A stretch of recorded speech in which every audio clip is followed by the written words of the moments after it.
is no longer important. From your own struggle, you saw that when you go to the street, that's when the things shifted. Even the president coming on the X space was a result of what you did on the street. When you stormed the parliament, there was an uprising across the country. If you had done that on social media, nobody would have taken attention. Nobody would have paid attention. Senator, allow me to correct you. Yes. It was the social media and the Hello? social space and the digital space that led to Yes? that. So Just repeat somebody, I missed you. You said allow me. Okay, Senator, Just just continue. Catch kindly. If you want to speak, you'll raise up your hand. Please, let us have decorum and order. So Senator, we must continue. look at some foundational stages. The Sabasaba thing was responsible for removing Article 2A, which allowed multipartism, which escalated into the clamor for a new constitution, which allowed the new constitution, which gives us the human rights that allow us to go out and do what you did and hold people accountable. Although that is still not available in terms of application, sometimes the law enforcement does not uphold the constitution, and many issues are done in violation of the constitution. The street for me remains the ultimate arena. Even when you go for elections, you go on the street to convince people that you have an agenda, and you sell it to people, whether you are cheating them, whether you mean it, but you go on the street and look for votes. So let us look at everything in terms of what value they bring to the struggle. It's not a narrative, it's not a single story. The struggle is an anthology. It's a collection of stories, a collection of efforts. All sound to differ that sometimes the people are targeted and injured are sellouts or automatically become sellouts. It's not necessary. Some people have died, people have lost lives. And in this country, right from the likes of Mekatilili Wamenza, when you come down to Mora, you come down to Akinahari Tuku, you come down to the Mau Mau, you come down to the various liberations, you come down to where we are today, Kenyans have lost life to achieve progress. Kenyans have had to stand up to the monster, face it in open daylight, and move the thing forward. Even so, in very developed countries like the US, wherever, when things become difficult, people go on the street to express their dissatisfaction with governance and other issues. So let us value the tools that we have, and let us not drop any of the tools we have. Let us use all the tools we have, depending on what the circumstances are. That's all that I'll pray. But I'm very happy that the Kenyan spirit of resisting, of fighting back, which begins with the likes of Mekatilili Wamenza, is still alive even in your generation. Every generation in this country has stepped forward and said no to oppression, no to exploitation, and no to bad governance in all its forms. And I'm very happy with what you have achieved. I'm very happy with what you have done. Sellouts will always be there. And if you look at some of us, at one point, we began being man solo, began acting alone because you could not know whom you are going to battle with. You could not give your back to anybody because you didn't know whether he was an agent, whether he was looking for relevance or whatever. And so that will always be there. It should not demobilize us. It should not frustrate us. Just continue. If there are people who want to go for Sabasaba, it's an important milestone in the history of this country, and it has been marked all along. Those who are there saw what kind of violence more you could unleash. The same violence which we thought we had overcome. We saw it again on the streets the other day being unleashed by our security forces. And I think going forward, we need now to, as a people, you need to understand that one thing is very important. Politics is how things are done. I've sat in parliament for close to 2 years now. I've always, all along, I've been I have not been able to enter parliament. And it's a space that needs to be occupied in terms of not protesting. As a protester, I protested. We brought those pigs. Even the word MPigs were the ones who coined it with Akinabodi Mwangi. But now you come to get inside and realize that you need more people with conviction inside parliament than we have today. Because parliament is a very powerful tool, but when it lands in the hands of people who are just self-seekers, who have no convictions, who have nothing to stand out with, it becomes a problem. When you come back to the finance bill, I began fighting the finance bill in 2018. I filed a petition number 253 of 2018. At that time, I don't know those who remember, but there was a time in this country when goods could disappear around budget reading time. Because as soon as the minister read the finance bill, it was not as soon as the minister read the finance bill, it would take effect immediately without an input of parliament.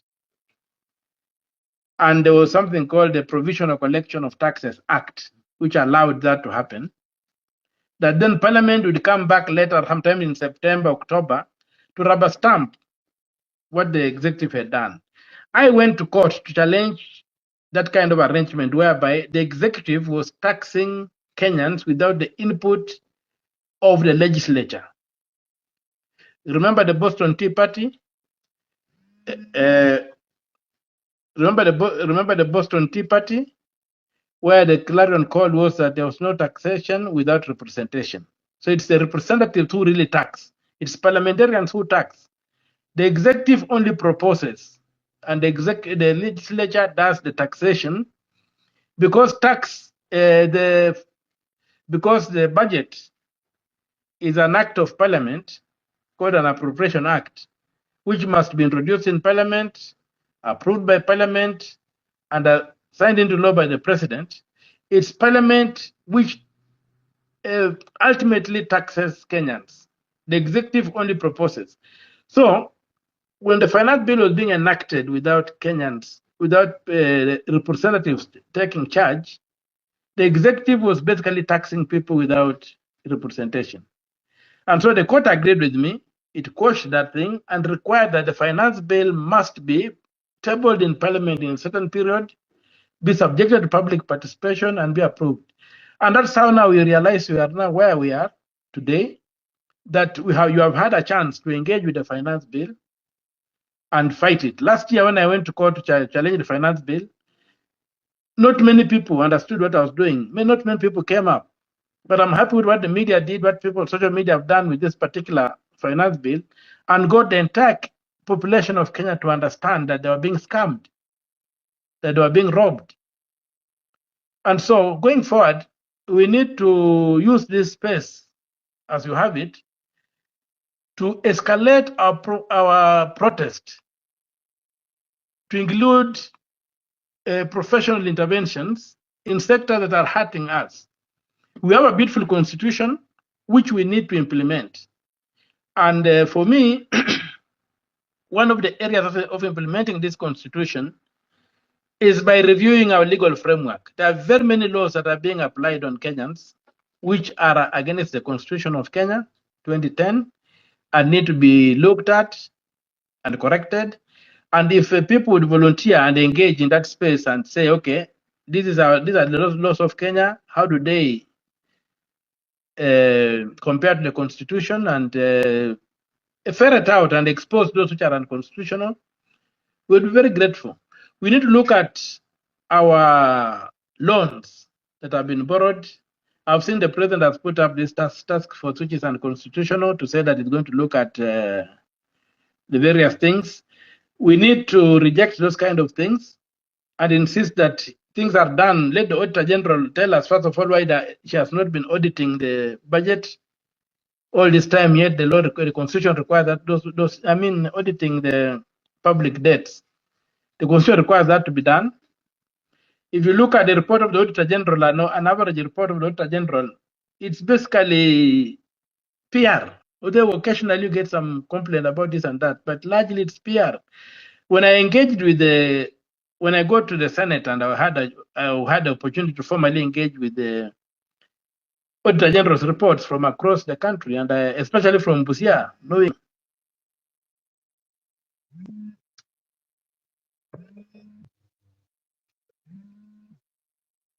especially knowing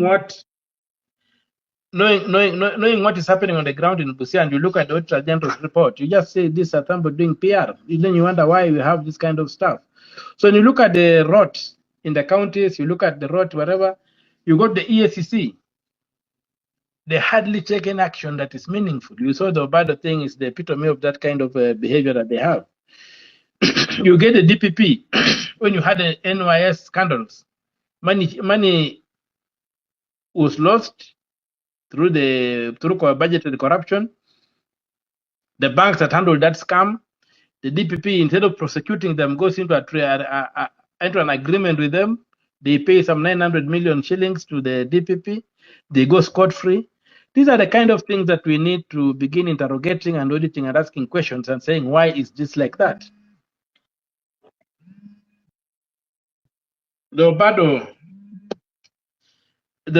Obado thing that somebody has mentioned, whereby billions of shillings are lost and somebody is given a tap on the wrists to pay 200 or 300 million shillings. These are the kind of things that are bringing us down. So I really pray that we don't get into a situation whereby we end up with the paralysis of analysis. Let us get forward. Let us occupy every space. Let us use every opportunity that exists to go forward. Let us launch new leaders. Let us take over. You people, you need to take over the majoritarian institutions. You need to get to county assemblies. You need to get to parliament. And we need to do those kind of things. And we need to insist that the constitution is implemented. For example, on the presidential election, Article 138, Clause 2 of the Constitution is very clear that a presidential election takes place in each one of the 20 or 290 constituencies. Where does Bomas come from? Why have they refused to announce the results of a presidential candidate at the constituency? So that we know how people have performed in the constituencies. And even the media can just call and say this election is going this way or the other way. Why must we wait for the Chebkatis of this world in Bomas to do what they do? And then the country becomes confused. You don't know whether the person declared is the winner or he lost. So those kind of things. And then you go to the courts. Our judges still need retraining on the technical aspects of the constitution. They go and make pronouncements that you just, when you look at them sometimes and you just say, how silly can a human being be? Like when you had the Raila one, you had this pronouncement that technology does not work. And yet all of us know that technology does not fail because it is based on the laws of physics. Technology can only be compromised when it encounters sabotage, incompetence, or negligence. And yet the Supreme Court is pronouncing that the technology does not work. So when you go to the architecture of elections, you find that the elections are supposed to be digital. You are told that the elections must be simple, accurate, verifiable, and prompt. Verifiable by who? By the voter. Look at countries which have gone digital, like Brazil. You are given a serial number, you can track your vote after voting, and you know that your vote was counted so and so. Here we are in the digital spaces.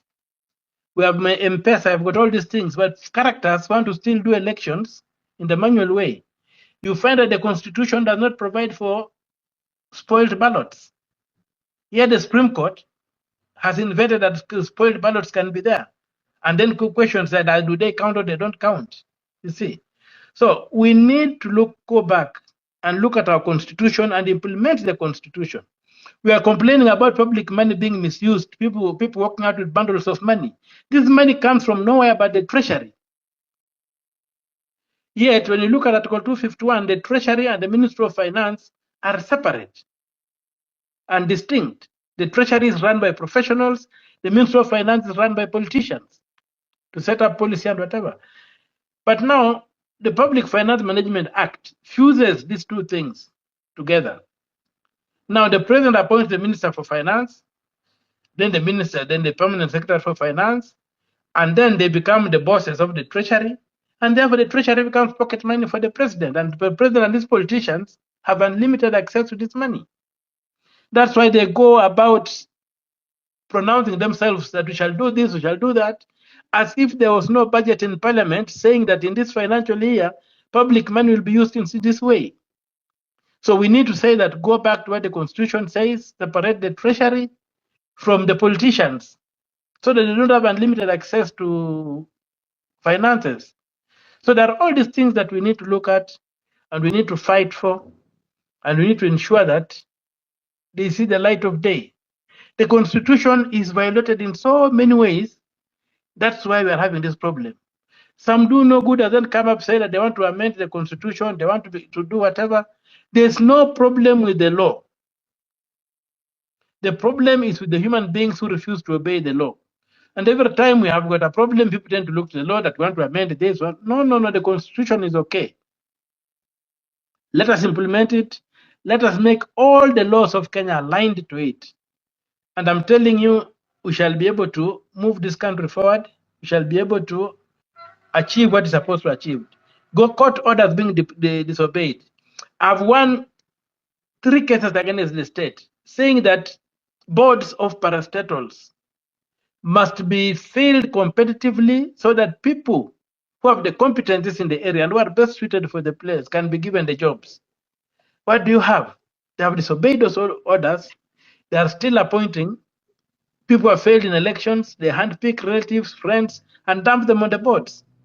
If you go to any board in this country today of a parastatal, none of them is professional. The MDs have a problem. They have to keep on giving these people trips. They have to give them all manner of allowances. They have to allow them to make all manner of tenders and contracts. And so you find a situation whereby parastatals, whose initial conceptualization was to create a developmental state. A developmental state, which means that state that develops people to a point where they can then take off. Like the developmental states that pushed the Asian tigers, that have pushed Turkey to be able to be where they are today. These parastatals of ours became undermined right from independence in 1963. So they have not been able to deliver. You have got orders saying that don't do this, the president is doing it. You have got court orders, don't employ these chief administrative secretaries because it's unconstitutional. You cannot have anybody between the cabinet secretary and the PS. The courts have pronounced it in 2 of my cases, one by Matindi. These pronouncements are there. They are disobeyed. Now these people are sitting in offices. They are being paid through cash because they carry money from the treasury the way they want. Then they pay through cash. So this kind of situation whereby we are unable to implement the constitution is what we should really look at and say, bottom line, let us implement this constitution to the letter. And when we implement the constitution, we shall be beginning a journey towards a destination that Kenyans wished for themselves. Look at our national anthem. In the early 60s, look at the aspirations that Kenyans had. Why are we not able to achieve the blueprint that is in the national anthem? Why is justice not our shield and defender? Why is this country not a land of prosperity? Why are we poorer than we were a few years ago? Why are our young people unable even to access legitimate sex? They cannot marry because they cannot keep wives and husbands. Why? So these are the things that we must look at, and we must confront them, and we must do whatever it takes. Let us throw the kitchen sink at them. Let us demand, not get away from the demand that Ruto must vacate office with this administration and we get a new beginning. Let us not waver from this particular clear deliverables. Let us talk to them as they talk on the spaces. For those of our people who get compromised, that's up to them. Everybody has a melting point. But I know people in this country who have stood up to the challenges, who have fought the good fight, and they still have conviction. But you people have better tools than we had. You people can call each other out without going through KBC. You don't need to be covered by the nation media. You can mobilize, you can organize. And please mobilize, organize, get registered as voters. As we've pushed that the ID should be used as a voting device, before we get there, get registered as voters so that you can choose the next crop of politicians. Because ultimately, politics is how things are done. Politicians are done to make decisions that affect all of us. And as Plato said, if good people don't engage in politics, they leave room for bad people to govern them. So I would really urge you young people to begin organizing among yourselves and see whom do we put where. But also you have seen young people who have been elected and they become vultures, worse than the old hyenas. So let us be able to vet our people. We know each other. You know somebody, if somebody is doing something for cash, it's very easy to tell. If somebody is doing something for conviction, it's also easy to tell. Let us have conviction. Let us also manage our lifestyle. Sometimes why people fall for these things is the kind of lifestyles they have. You get some little money, you buy a very big car, you can't run it, you must be corrupt, you must do all these funny things. And go back to the Bible. Look at the qualities of people who achieve in the struggles. Look at David. I always look at David and Goliath. David was a person of extreme faith. David was a person of great skill in terms of his sling and stuff. And David had integrity. So let us look at beyond integrity, let us look at the skills that are available. You have talked about education. Education must not remain for the rich. Kenya has got enough wealth to make education from nursery school to graduate to the first degree to be taxpayer funded. I don't use the word free. Free education is not like free education. A taxpayer funded education can be realized in this country. There's no reason why MPs should be given so much money in terms of bursary, governors bursary, MCS bursary, who bursary. Why? Those monies are the people which have bribed politicians and compromised them. So let us take that money away from individuals. Let politicians who are in the legislature legislate and oversight and appropriate and represent. They should not execute. Let those who are elected to be executors execute under the supervision of legislators, because this illicit money, they become slush funds, are the problem of this country. We are wasting so much money, we are losing so much money, and we are not able to govern this country the way it is supposed to be governed. Some courses are useless. Who said that divinity is useless? Who? All courses are important. Let us give the people a chance to study everything that they can study on earth. Let us open up to new ideas. Let us open up the young people to come and do what they can be. Because unless we do that, we are going to end up in more and more difficult situations. And I'm very, very happy that you young men and women came out in the manner you did. You're able to document most of your struggles. In our time, we did not have these smartphones and whatever, so you could hardly get proper documentations. You were beaten up, you were done whatever. Personally, I don't have 10 teeth in my mouth. My skull was broken up in 2 places, plastic there. But we had to continue fighting because we knew that others had paid a higher price. There are people who went to the grave because they went to the streets, because they demanded that Kenya can be a better place. The same demand that you are making, let us do that.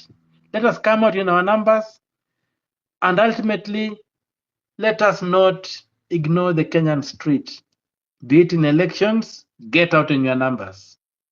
Register as voters. Make decisions. Be it at public participation forums, get out in your numbers. Make the public participation realistic. And if you are ignored, get up in your numbers the way you did the other day and went on the street and pushed the bar and went over the top. But finally, let us look critically at how power is acquired in this country. And I go back to chapter 7, which addresses elections. The standard of elections in Kenya is no longer free and fair. After the 207 clashes around elections, we had a Kriegler commission. After that, we had the constitution, and our constitution requires a tamper-proof election. Free and fair. The talk of free and fair elections are not in the architecture of our constitution. A tamper-proof election, an election that is done in real time, an election that concludes at the constituency, where we know who have been elected, the MCA, who has been elected member of National Assembly, who has been elected women rep, who has been elected governor, who has been elected senator, who has been elected president in that constituency. Then if those offices that require further aggregation can be done, like the county offices and the presidency. But taking coming up with bombers should never happen. Bombers should never happen. Let us have the digital election that is anticipated. Let it be possible for somebody in Mombasa to vote in Moyale without having to travel to Moyale to vote. Let it be possible to have our results announced within minutes.